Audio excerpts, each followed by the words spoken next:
It seems like almost every single day, unarmed Palestinian civilians are being killed trying to get aid at distribution centers. So, who is doing the killing? Honestly, it depends on which site you read. Well, Shimon Myers, CEO of Arise, joins me now. Shimon, what say you? Man, you hit the nail right on the head. Depends who you tune into. I am watching every day, listening to all the different channels. If you watch Al Jazeera, just subscribe to their Instagram page, and you'll want to break your phone into 1,000 pieces potentially. But every single day, they are reporting on these civilian casualties at the hands of the IDF. And then scroll back a week and see if you can find a single one of those posts, because every single one of them is debunked every day. And what happens is many of the linear mainstream media outlets see that report and they run with it before they corroborate anything. Here's what we know. Hamas is not concerned with humanitarian causes in Gaza. Can we agree on that? Hamas is not concerned with humanitarian causes in Gaza. Israel and the United States are concerned with civilian humanitarian causes in Gaza. So that's at the backdrop for everything that's taking place there. Okay, Shimon, so who is firing? Because ultimately, it pretty much has to be either the IDF or Hamas in some sort of weird conjunction with, other nefarious actors, maybe at the United Nations. I mean, the UN is actively trying to shut down the Gaza Humanitarian Foundation. So what is happening? Who is actually responsible? Okay, so there's a lot to unpack there. First, you have to look at who's reporting these casualties. And largely, it's the Gaza Health Ministry, which we know is controlled by Hamas. So you've got to ask the first question, which is, if Hamas is behind the reporting on this, is Hamas a reliable source of information? So, the audience should be asking themselves that. Is Hamas a reliable source of information? So we don't even actually know where these casualties are coming from, or if they even exist. So I would even back up and say it's not just a given that there are casualties every single day, and if so, we don't know who they are or where they're from. If they're showing up at these hospitals, we don't know how outdated some of this footage may be, so on and so forth. Okay, so that's the first thing. You led into a much bigger conversation about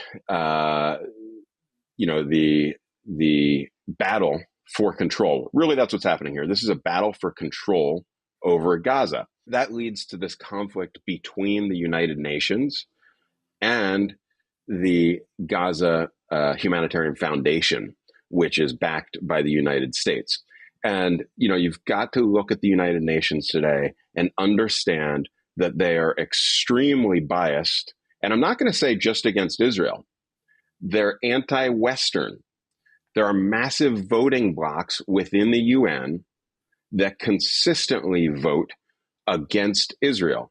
And that's the only way that they can actually go against Western civilization. And there are two major ones: the OIC, the Organization of Islamic Collaboration, and the other one is the NAM, which is the Non-Alignment Movement.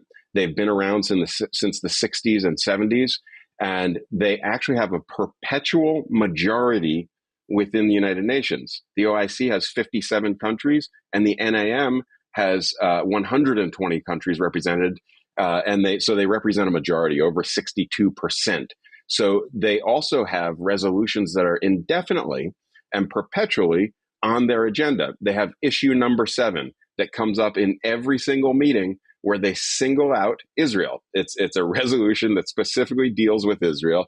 That's a perpetual part of their agenda. There is no other country on the planet that is treated like this, which is pretty remarkable when you consider, some of the human rights atrocities that are committed by many of the countries that are even represented at the UN.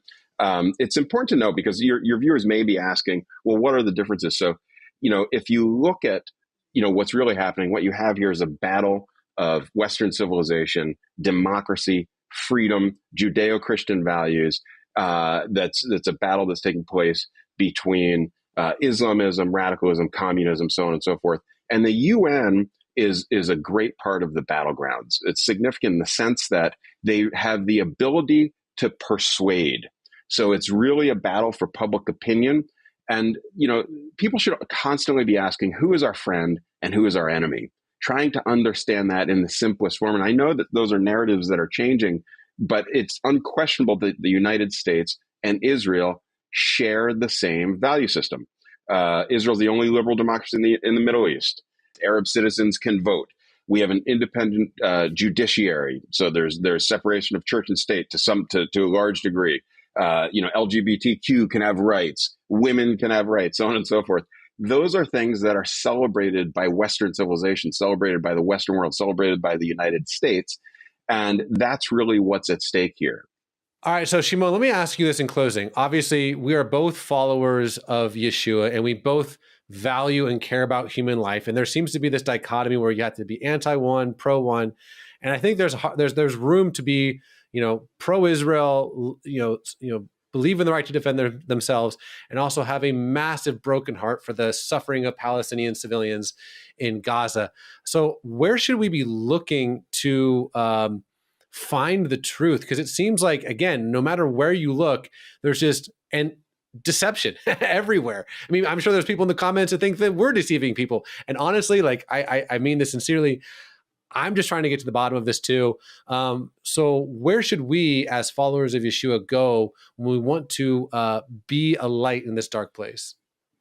Traditionally and historically, Raj, Judeo-Christian values, that worldview and that perspective values life and believes that every life is created in the image of God and inherently has value. And so really, I don't think people need to or have to be either pro-Israel or pro-Palestinian, and then conversely anti-Israel or anti-Palestinian. I think that we should all be for solutions that better the lives of people on both sides of this conflict.